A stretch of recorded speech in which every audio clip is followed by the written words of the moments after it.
Jelang keberangkatan jemaah haji asal Sumatera Selatan pada musim haji di tahun 2019, Kepala Kantor Wilayah Kementerian Agama Provinsi Sumsel, Al-Fajri Zabidi, yang ditemui di sela kegiatannya menjelaskan, jelang keberangkatan jemaah haji kloter pertama yang akan dilaksanakan pada 7 Juli 2019, semua persiapan sudah dinyatakan selesai, dan sebelum keberangkatan jemaah haji akan memasuki asrama haji. Untuk jumlah kuota jemaah haji di tahun ini sama dengan tahun lalu dengan 19 kloter dan setiap kloternya diisi oleh sebanyak 460 orang jemaah haji.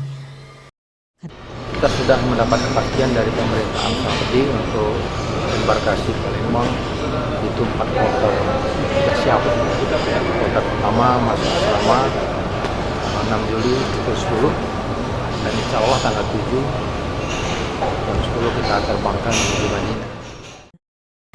Ia menambahkan sementara untuk kesiapan dari segi kesehatan para jemaah haji yang akan diberangkatkan, pihaknya telah memastikan jika semua jemaah haji tahun ini dinyatakan dalam kondisi baik sesuai dengan tes yang dilakukan pihak Dinas Kesehatan.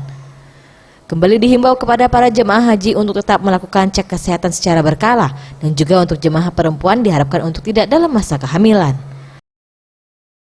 Tim Liputan Sriwijaya TV.